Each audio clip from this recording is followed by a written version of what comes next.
Assalamu alaikum, everybody. This is Mohammad Shakir with the Muslim Observer. Today we will be talking to Mohammad John, who has been an anchor in Iran's international TV, and he's also been he also teaches in Zabist Karachi right now. He teaches he's a lawyer, and he's an assistant professor, and he teaches law over there. He's a member of the faculty. We thought to have him on board because he's somebody who's lived there and he's seen what is happening, and then he also travels constantly back and forth. So he has a good view of what is happening, as it happens as time passes. And he's also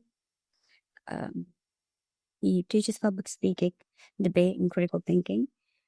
He's been doing this for the past 5 years. He does it to all sorts of schools and colleges and universities all around Pakistan, such as Habib University, IBS, and Law College and universities in Pakistan. So, we'll talk to him about what has happened in the past and what's happening right now with the regime change and everything else that's going on.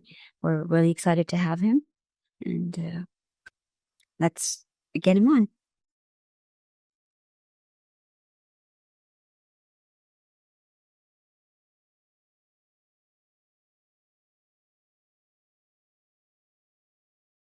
It happens to me.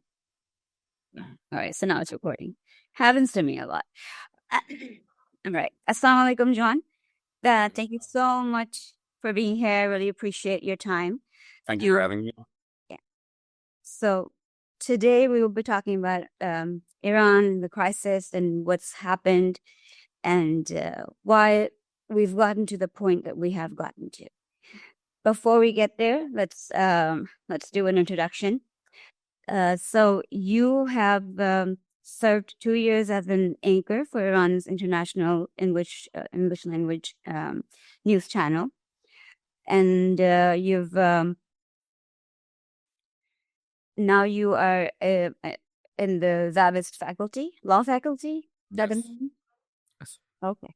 I'm also evaluating scripts for Press TV and basically overseeing content for my show, which I left. So that's just online, and I go back and forth sometimes to Iran. So yeah, I'm still involved.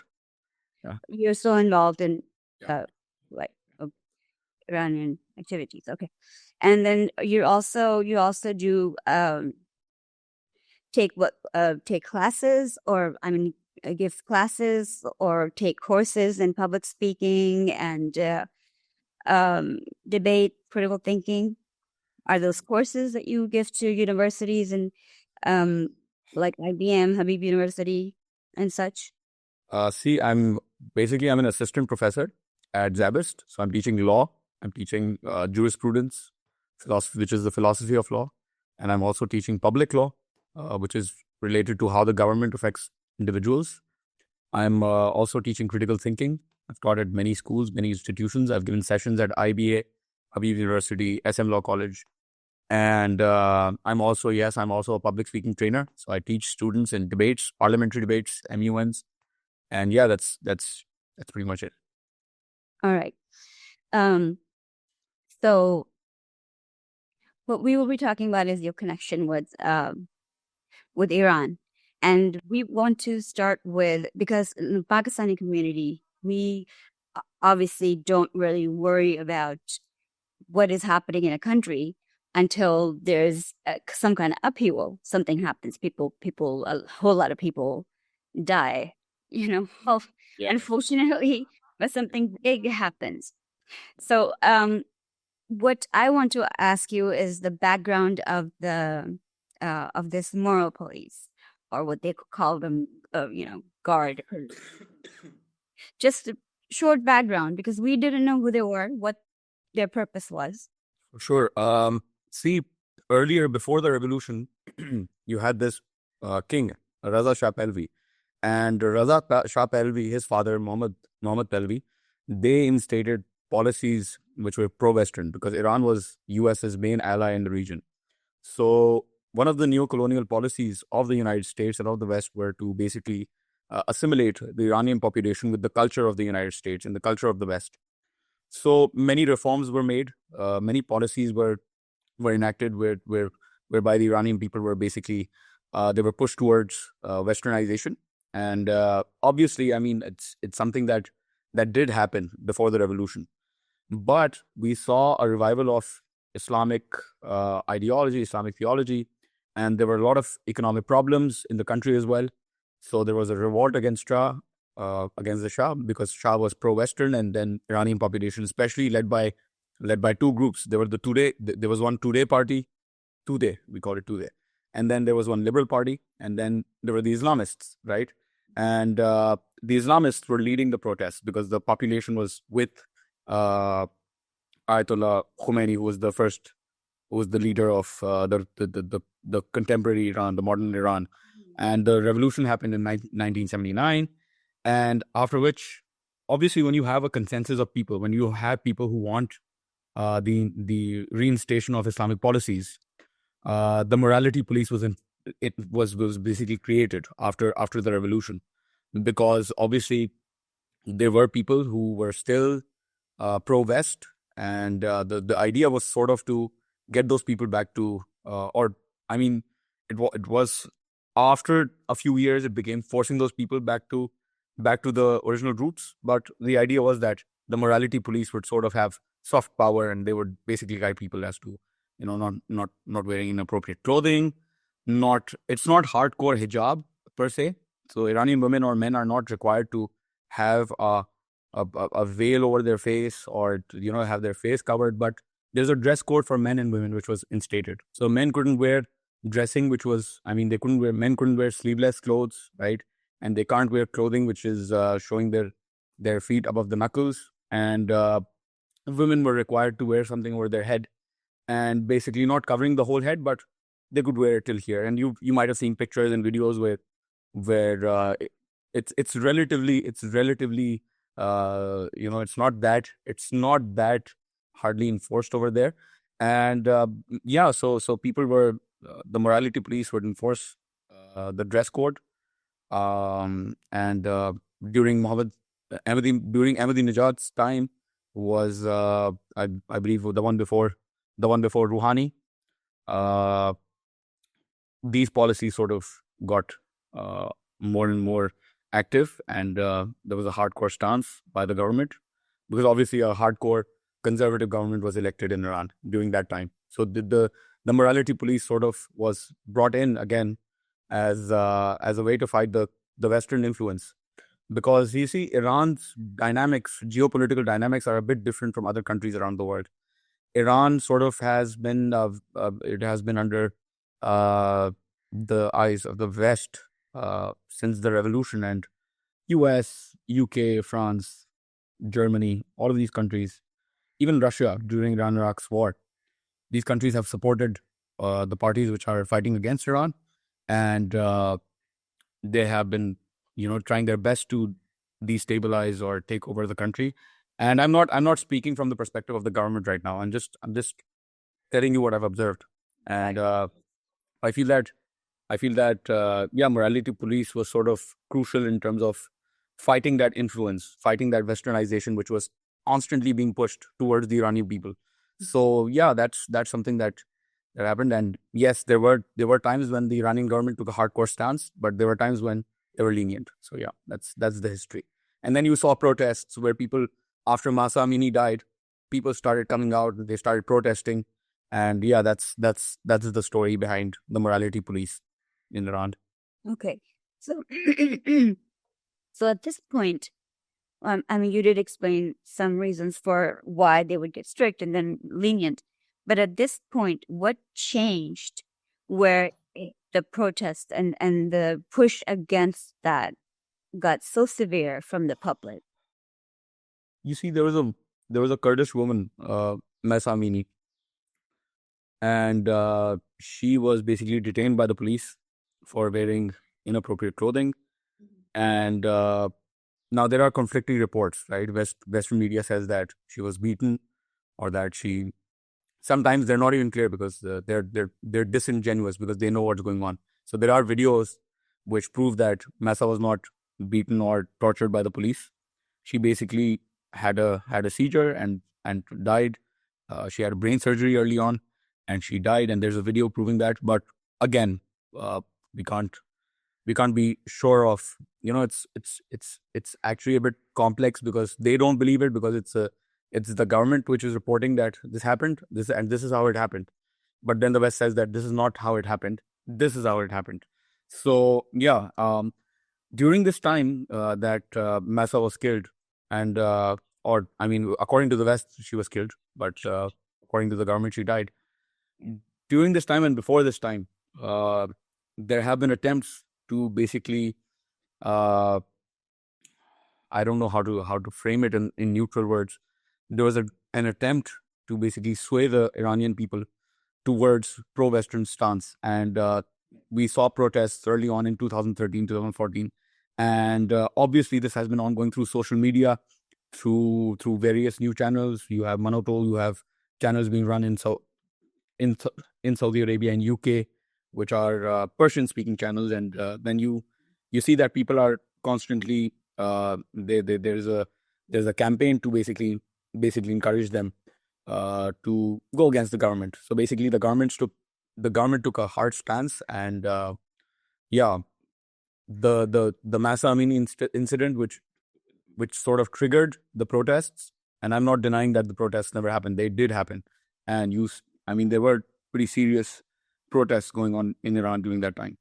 And yeah, so basically, years of sort of, I wouldn't say propagating ideology to the Iranian people, but I would say that years of trying to sort of sway the Iranian people, years of planning, and billions of dollars, I have to say, that were invested into this campaign to sort of push the Iranian people towards pro-Western ideology, sort of resulted in that triggering act to sort of spread into protests and translate into protests. So that's what happened. And yeah, that's after that we are where we are right now. And social media channels have been, basically Instagram has been blocked and VPNs have been blocked.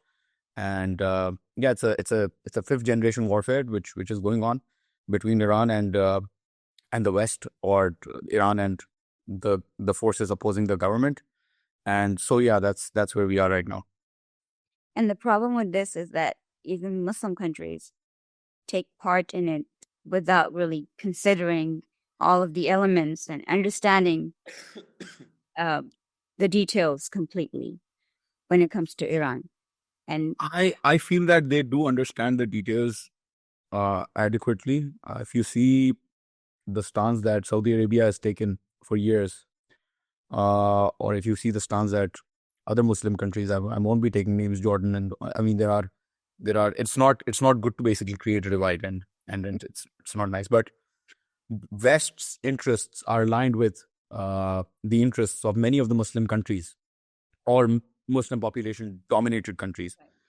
And Saudi Arabia has its own oil interests, petrodollars, right? And Jordan, Egypt, all of these countries have basically been okay with Israel, and Israel has been trying hard to basically influence the Muslim countries into favoring Israel and going towards the US.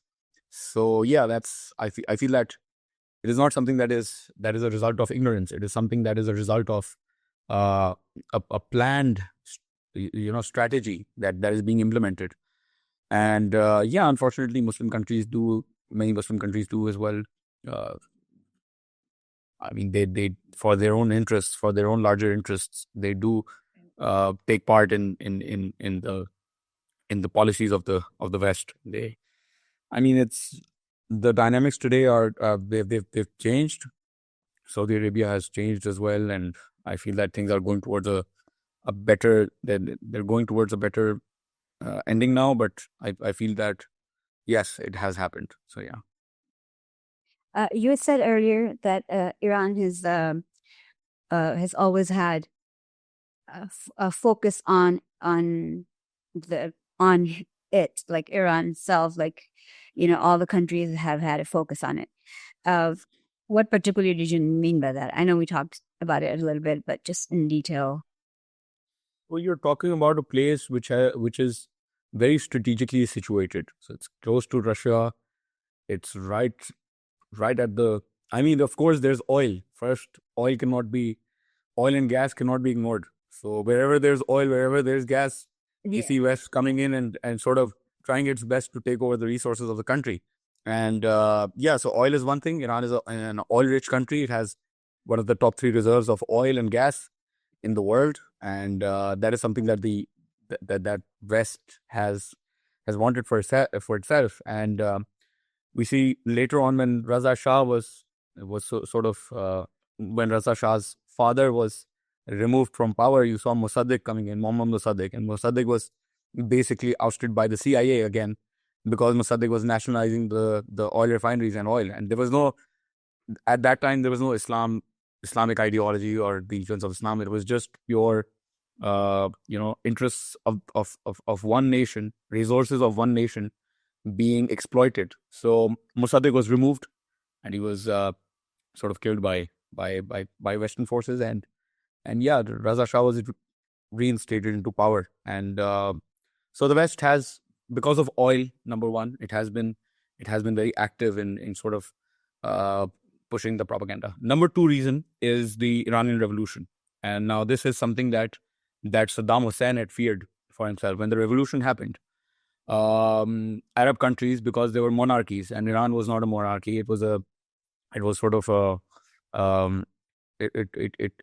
it runs through its own guardianship system, whereby it has a democratically elected government, and then you have clerics who elect a supreme leader. So it has a different system. And Saddam was concerned that Iranian revolution would spread to Iraq, and Saudi Arabia was concerned that the Iranian revolution would sort of expand to Saudi Arabia.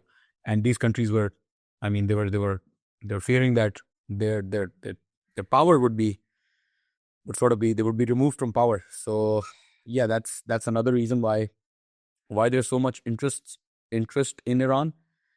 And it's also because Iran has been voicing its anti-West it has been opposing the West ever since the revolution had happened. So you might have heard slogans such as "Death to America," "Death to Britain," "Death to Israel." So you had these slogans coming in, and the West was afraid, obviously, that you have one country which is constantly, it is run by an ideology and which is anti-West, which is anti-colonial, and that was sort of another reason why the West is so interested in having its own interests secured in Iran. So yeah, I could think of these three reasons, but there are many reasons, again, other reasons, which I think are less important, but these three are main reasons why Iran is such a big focus for the world and for the West. Right. So I'm sorry, I'm just coming out of a cough. Okay. So another reason that I feel like I compare Iran and Pakistan itself is that we're both nuclear powers, and the focus is mainly on Iran and the trouble that could cause, but not really on Pakistan. Now, I want to get your view on that. Why would, even though we're considered a terrorist country, we're problematic in a lot of ways in Pakistan, but still the focus is on Iran. And I wonder why, if you can explain why that would be. See, Pakistan has more or less been compliant with the wishes of the United States and the wishes of the West.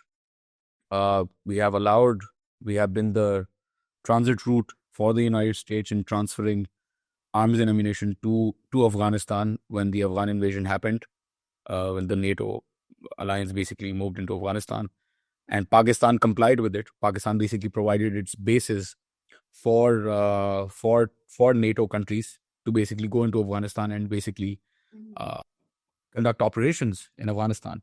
And it has also been compliant in other ways. So it does not have a hardcore anti-Western stance. It does not have anything, at least in terms of government policy, it does not have anything extremely anti-Israel. Even though people are against Israel, they vehemently oppose Israel, and I feel that that is something that is playing into the reason why the United States is so much focused on Iran and not Pakistan, because Pakistan has never opposed the Western dominated structure in the global society, and Iran has questioned it, Iran has opposed it, Iran has actively worked against it. So that is the reason that I feel is important to understand when we want to know why Pakistan is not the victim and why Iran is the victim. So yeah, that's at least something that I think is the reason. So yeah, I might be wrong. I don't know. And it's interesting that you use the word victim for Iran, because right now in the global sphere, even in Pakistan, you know, Iran is the big bad right now. Heat to that phenomena for a minute. The thing is that when you have a country which is basically, I mean, Iran, before everything happened, Iran was not, when you compare the West's intervention into the region, the whole policy of trying to destabilize governments and trying to get your own people in power, I think all countries who suffer this sort of this sort of policy from the West, I think these countries are victims.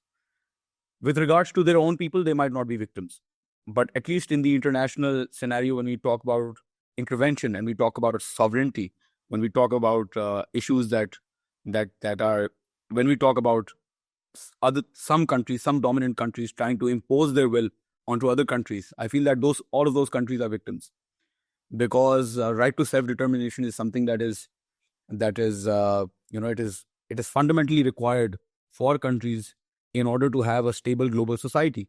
If you have if we give an example of people, if you have one person in the house who's trying to control everything and who's trying to impose their own will over everyone, regardless of what people are doing to themselves. So countries, they are like people, and regardless of what they're doing to themselves, the fact that someone else is trying to impose their will onto them, and that the fact that someone else is trying to destabilize them, I feel that automatically makes them a victim. So yeah, that's why I've used the word of victim. With regards to protests, my personal view regarding Iran and regarding the protests, it is more important to focus on the social engineering that the West is trying to formulate in Iran. Then it is important that whether Iran is sort of enforcing a dress code over its people. And I feel that it's different for everyone, right? So you might have a different opinion, but it's an internal issue and it's an internal fight. And let those people fight if they want to fight, right? It is not the responsibility nor the right of any country who has weapons to basically bully and demand something from a country which does not have these resources. So that is why I feel that it is important to sort of focus on the global dynamics that come into play. Even in terms of protests, Iran has not been given the right to voice its own opinion. Press TV was sanctioned by the European Union very recently. It has been sanctioned by the West for a very long time. And I don't understand why. Okay, so the website has been removed. It has been taken over by the United States, and social media channels have been shadow banned. You see this element of hypocrisy when we talk about the right of freedom of expression and the values that the West itself proclaims to have pushed in the world. The problem is that Iran has never shown itself to be a champion of freedom of expression or freedom of speech or freedom of information. The problem is that those countries who have shown themselves to be the champions of these values are not themselves implementing it, right? So I think that sort of it is worse to be a hypocrite than it is to be a declared evil person. So I feel that is something that I think is really important when we look at Iran and when we look at the West. So yeah, that's something that.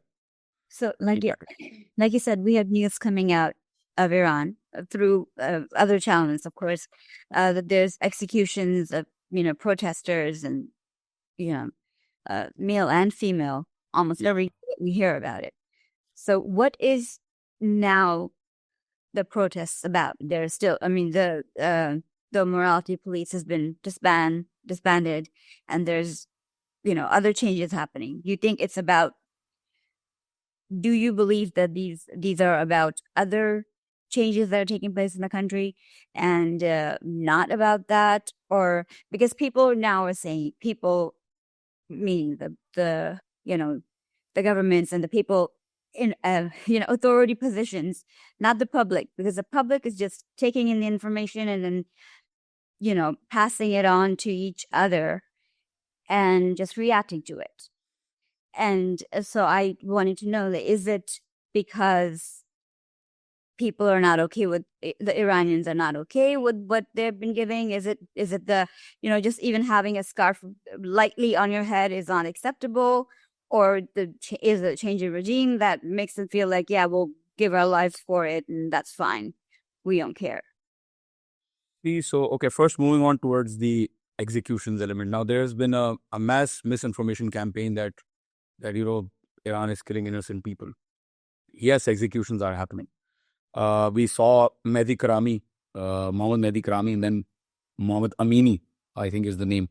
These two people were recently executed, and this was something that was shown to have been a terrible time in humanity, and West was trying to play onto it. And basically, what had happened was that during these protests, many innocent people were killed. So these two people who were recently executed were charged for killing Mohammad Ajmain. That's the name of the person, so far as I remember.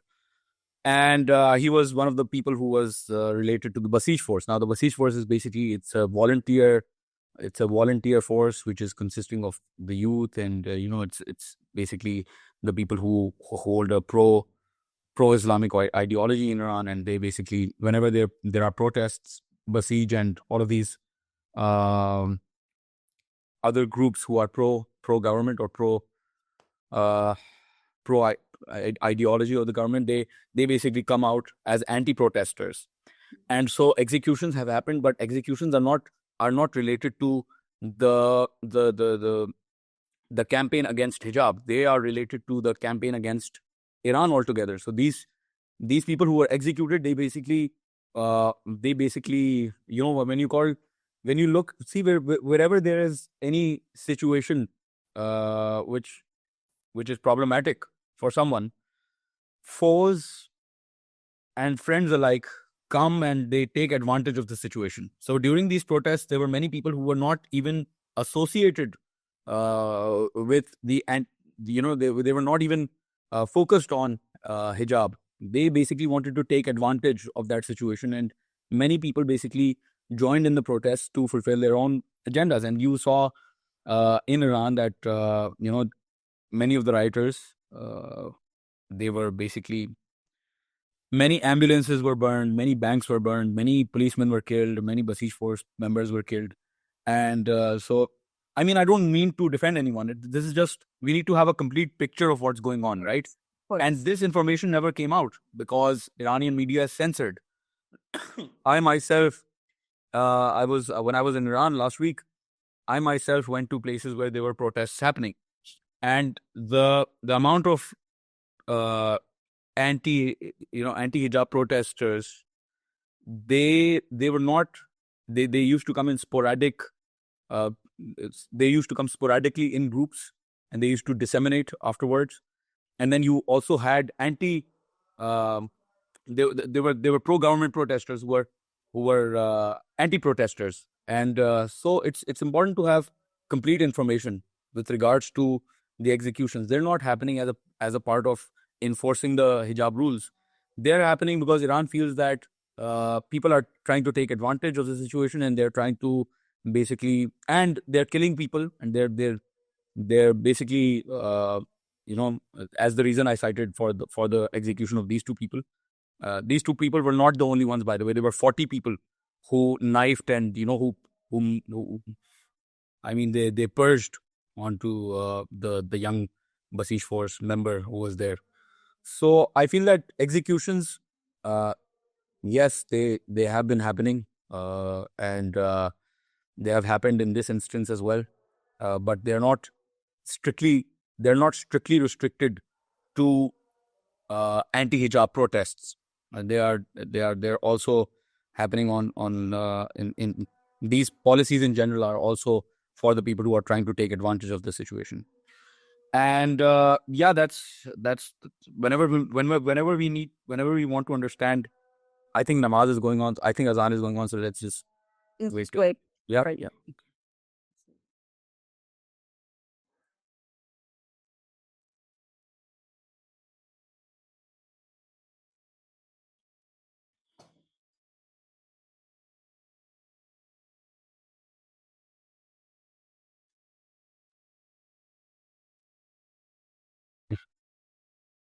Okay, so whenever there is information, whenever there is a piece of information, it's important to note where it's coming from, right? Who is meant to be the audience for that information? Because all pieces of information are coming from somewhere, and those people who are giving out the information have their own interests, right? As far as the organic fight uh, against hijab laws and against the morality police are concerned, I feel that it's completely the right of the people of Iran to basically voice their opinion, and I feel that it's okay to protest, right? And that was the stance of the government as well, that it's okay, you can protest if you want to, it's fine. But when those protests start turning into violent mobs and rioters trying to basically create instability and trying to uh, ruin, sort of trying to harm innocent people, I think it takes a different shape. And because information is only one, we right now we only have access to one part, or only one group of sources which are pro-West, right? So information which is coming in right now is pro-West.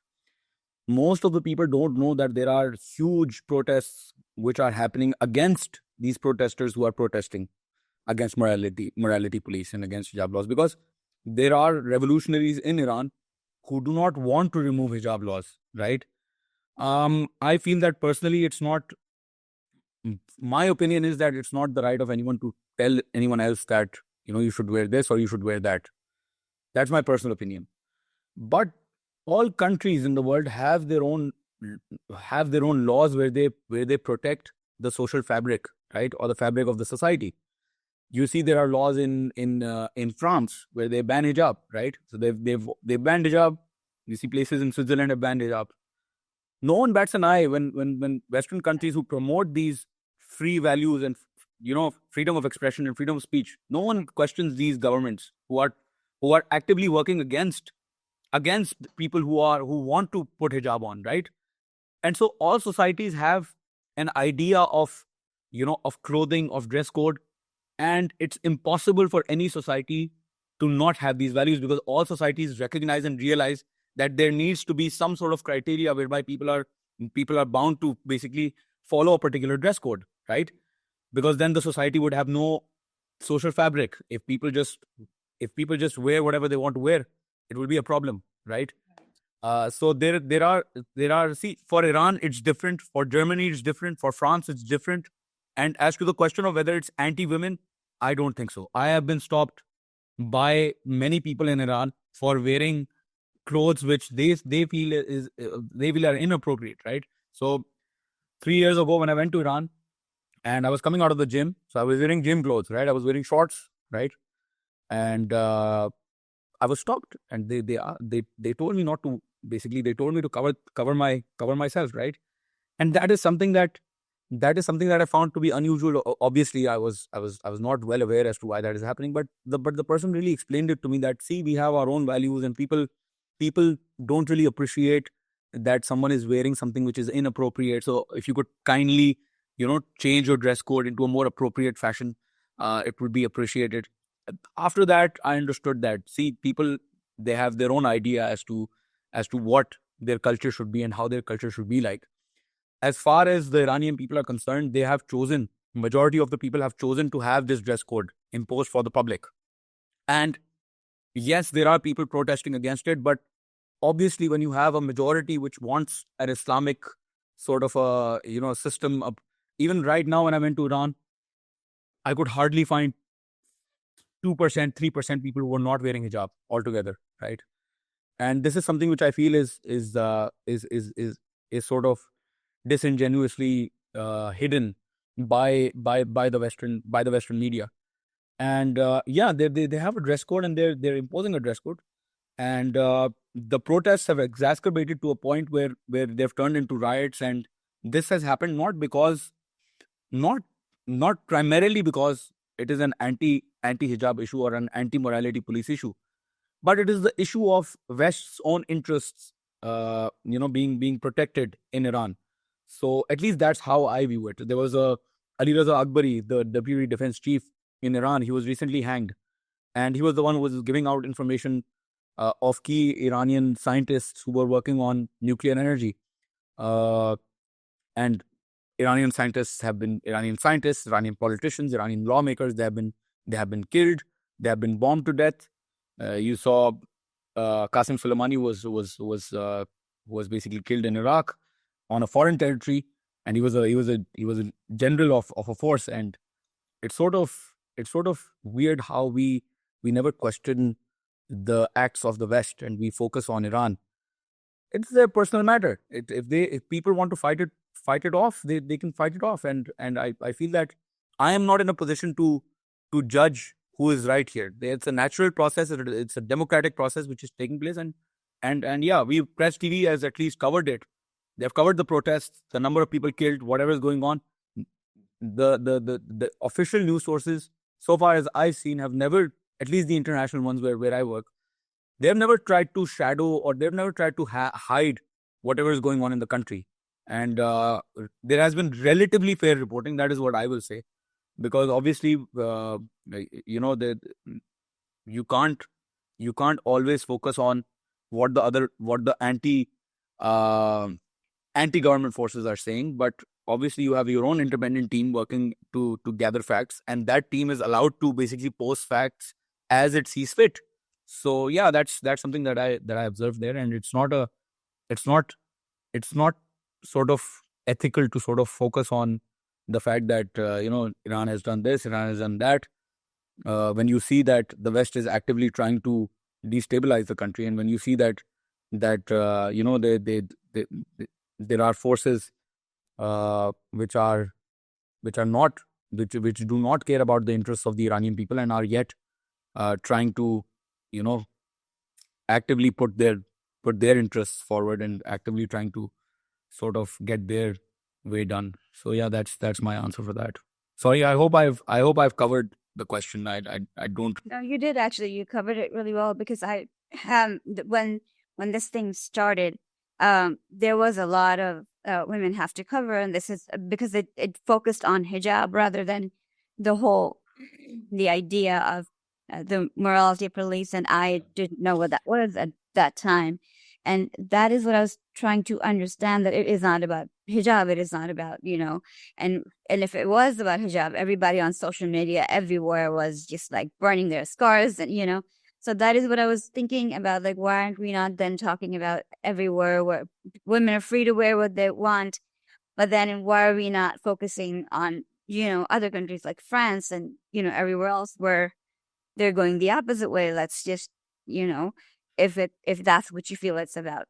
So, and as we learn more, I didn't know exactly how it was, but I figured that in most countries, in most Muslim countries, women don't have a problem with, we just naturally have something on us over our heads. That's just how it works. And, the West that is not something they will understand. It may not be with malintention, maybe, but for the public in the West, they will not understand that this is not a matter of, oh my God, somebody's forcing me to put something on my head. It's just something we do. It's just like, something we do.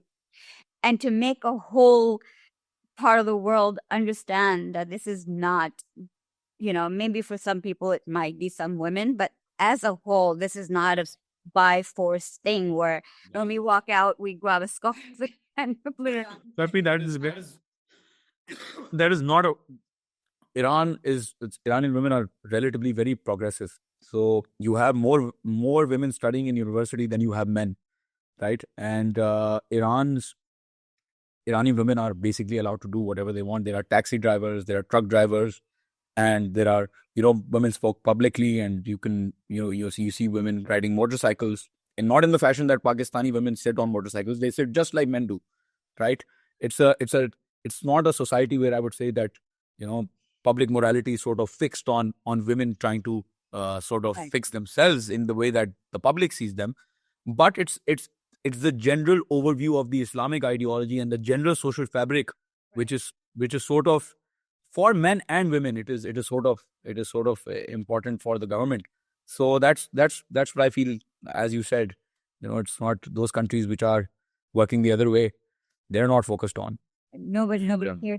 Yeah. Nobody had an upheaval. Nobody had a social media, all throughout protest about that and any of that, which actually hurt Muslim women way more. There are women who are, there are women who are fighting. There are women who are fighting for, or they are fighting against the hijab laws and the morality police. But most of the people who are fighting in the streets, they are the ones who don't even care about hijab.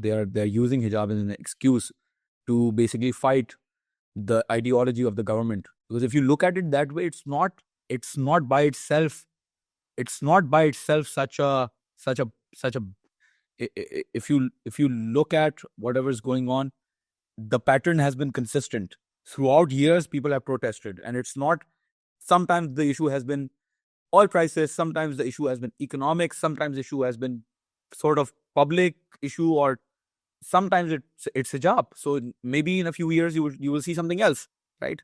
So it's not explicitly and particularly about hijab that protests are happening. Protests have been happening for a very long time, and there's a very strong but small opposition group, because obviously that group is financed by the West, and UK. The UK embassy personnel from the UK embassy were arrested for carrying millions of dollars in their cars when the protests were happening a few years back in 2014, 2015, if I'm correct. That was the time, 2013, 2014. So yeah, you saw that that there's a huge influence of Western countries trying to take control of the situation. Sorry, yeah, that's what we should. So what about the new? There's a new government in place now or coming in. What? Raisi is okay. That's a very interesting question.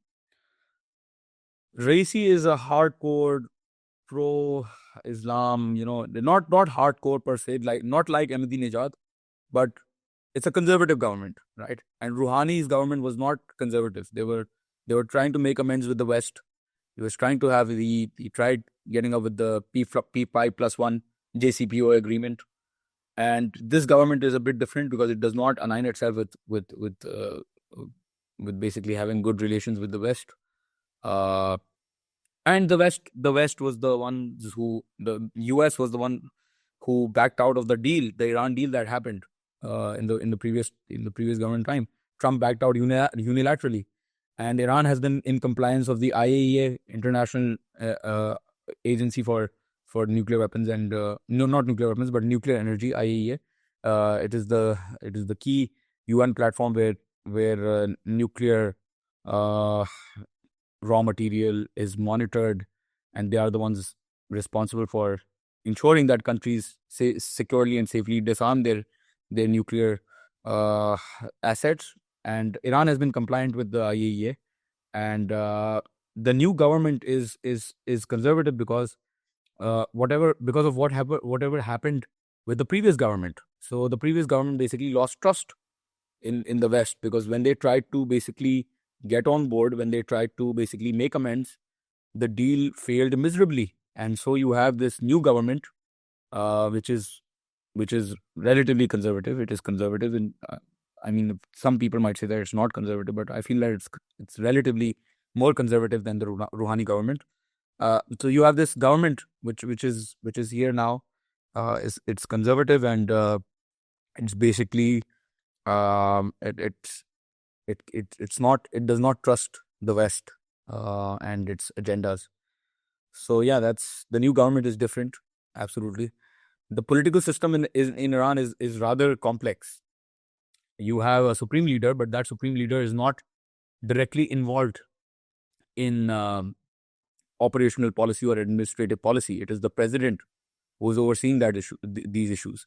And sometimes the president and the supreme leader are at odds, right? And there's a policy difference, right? And so yeah, Rouhani had his own differences with the supreme leader when his government was in place, but no one removed him from power. He served for 8 years. He completed his tenure, and Iran does not have a monarchical structure. So after the death of Ayatollah Khomeini, Ayatollah Khamenei came into power, and Ayatollah Khamenei has no relationship with Ayatollah Khomeini whatsoever. He was elected by a guardian council. He's not a son. He's not a relative. Ayatollah Khomeini's own sons, they're not a part of the government.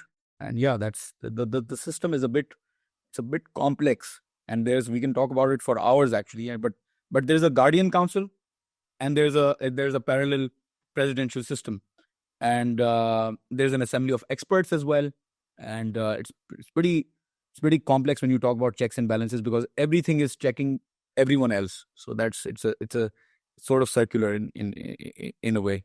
Right. I did try to kind of research that, and it kind of gave up somewhere. Yeah, it's a bit complex, but I'll share resources with you. Maybe you can figure it out after. Yeah, that would be nice. When I can add those two with the interview. Yeah, for sure. So yeah, I hope that answered the question. Oh yeah. So what do you? This was actually one of my last questions. So how are the public reacting to this new regime, this new government? There are isolated and sporadic groups, as I said, which are protesting. Currently, there were protests at a mass scale in Karaj, in Shiraz, in other cities in Iran, and those protests were pretty serious. I mean, not Shiraz, but Karaj in Sistan, Balochistan, and Kurdish cities falling in the Kurdish region. There were mass protests going on at that time. Now things have sort of calmed down. People in general, I cannot say, I don't know whether people are generally against the government or they're generally in favor of the government. But so far as I've seen that people living in these regions where, okay, so Sistan Balochistan is a relatively economically less developed area. People in those regions are not happy, and that happens everywhere, right? Wherever you have people who are living in underdeveloped regions in a country, they feel they don't really like the government for the reason that they're not being cared for properly. So I can't say whether people are for or against the government generally, but the opposition is not to an extent where you would say that there is a visible disagreement with the government. I have not seen a visible, I have not observed that there is a large, how do I frame it? I have not witnessed that the majority of the people are against the government. There are the protesters, and there are the anti-protesters who are protesting, and yeah, I mean, there were I mean, during the time of Mahsa Amini's death, and during the time of when protests reached their height, I feel that the sentiments were sort of mixed, in the sense that there were people who felt that the government shouldn't that the government shouldn't take a hard stance against the protesters. And that was visible to me, because obviously I know that Western media covered it, and I was living in Tehran. So the area which I was living in it's an area where embassies are located, and where the rich people are, and it's a place where from my personal experience, I can say that people in my area who I know, the reactions were mixed, right? So there were people who were not against the whole government, but against the fact that the government should not handle this situation in that way, right? So that's what I observed at that time. Right now, I can't say whether the people are for the government or against the government, because you have a huge Basij force you have a huge volunteer force which is allied itself with the government, and you have a very strong revolutionary, a very strong revolutionary group in Iran, or you have people who are willing to give their lives for the government, who are willing to give their lives for the Islamic ideology, and those people are in huge numbers. They're in massive numbers. They haven't come out yet, right? Because the supreme leader has not issued a fatwa per se that you have to come out of your homes and you have to face these people off. So I don't know, maybe right now things are not as clear, but if these people come out, the situation would be different, definitely, because there's a very extremely pro-revolutionary, it's a hyper-nationalist, hyper-Islamic. I don't. I mean, these words are usually ascribed to the Western idea of Iran, but you do have a group which is extremely, it is extremely motivated towards uh, protecting the interests of the Islamic aspect of the Iranian Republic. So yeah, that's what I feel. So we did hear at one point that the PM, I don't want to say his name wrong, he did say that he was going to need the US's help to combat ISIL. Okay. So, as you know, if you talk about these people or the government being strongly conservative and wanting to just keep handling everything on their own, how does that fit into this whole narrative? It's not strongly conservative. It's relatively conservative, I would say. Oh. I'm sorry if I used the word strongly conservative early on, but it's relatively conservative. It's not as strong as Ahmadinejad. So Ahmadinejad is completely anti-West. He was basically not willing to negotiate with the West. This government is still trying to basically, it's still trying to cooperate, but they have a mistrust of the West, and they don't have confidence that the West would fulfill its promises, because obviously in the earlier in the Rouhani government, which was the previous government, you saw that the Iran deal was basically broke down. Regarding the question of ISIS, Iran has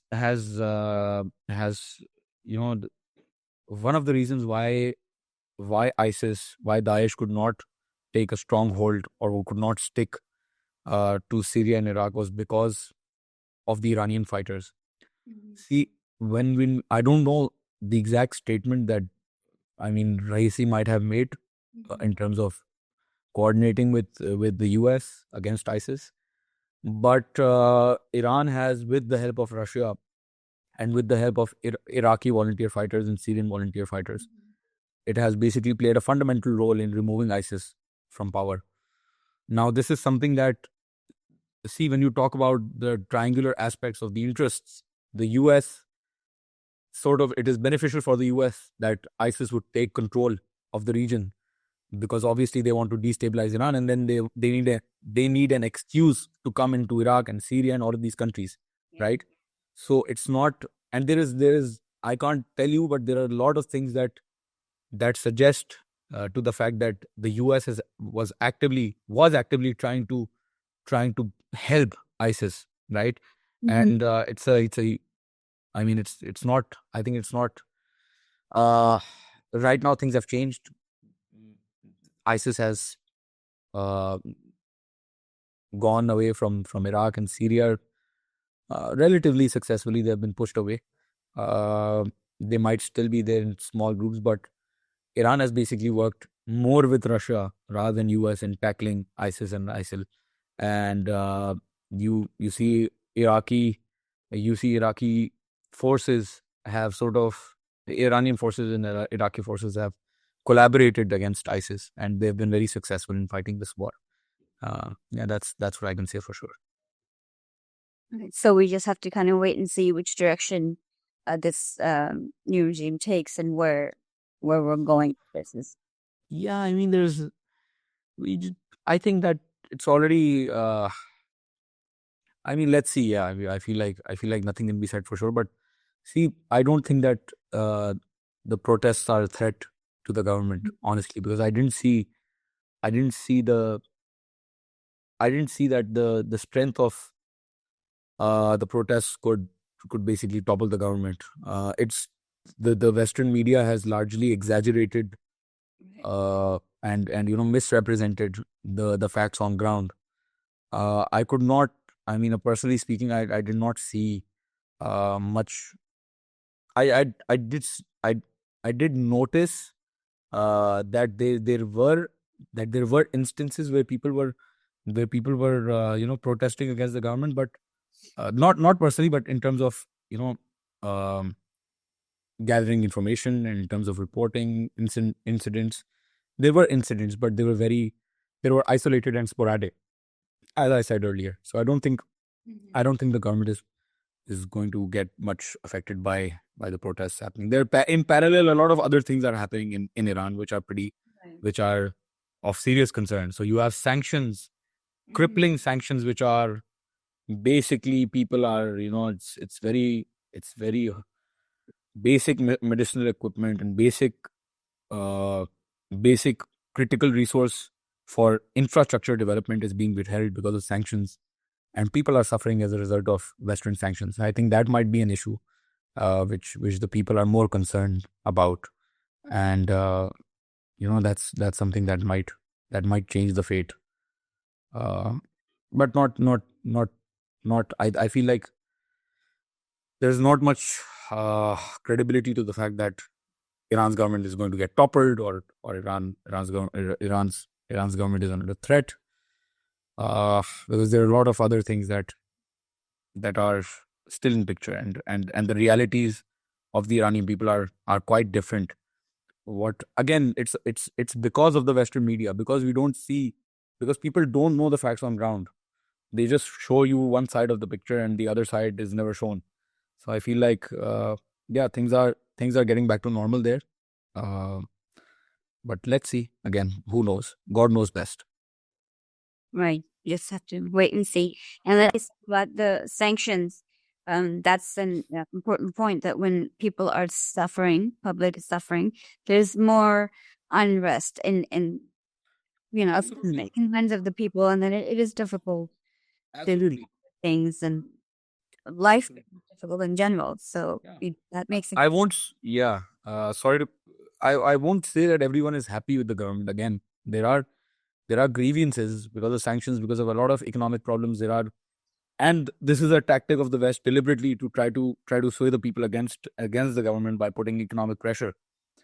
But it has not been very successful. I mean, who knows? Maybe later on things might change, but so far it has not been very successful, because the people realize that Western interference into their own issues is a bigger threat than the government mismanaging economic resources, right? So I feel like people, because when you saw the funeral of General Qasim Soleimani, trust me, it was unprecedented. It was huge. There were we saw that during the funeral of Qasim Soleimani, there were liberals coming out. There were people uh, who do not care about hijab, who are anti-hijab. You saw that the Iranian people were united, because Qasim Soleimani was sort of a symbol for them, who was fighting against Western interests in Iraq and Syria. So people do realize in Iran that what they do realize the greater picture of the Western interference in Iran, and I feel like that is something that is playing for the benefit of the government today. So yeah, all right. All right. Thank you so much. thank you so much. I appreciate your time. Appreciate all the information that you gave. It was very, very informative and eye-opening, really, I would say. Thank you. I hope it was helpful. Thank you. It was very helpful. Thank you for having me here. Yeah, it was wonderful, and hopefully we'll talk to you soon about something else, and if something other development happens. All right. Thank you. Thank you. Okay. Allah Hafiz. Allah Hafiz.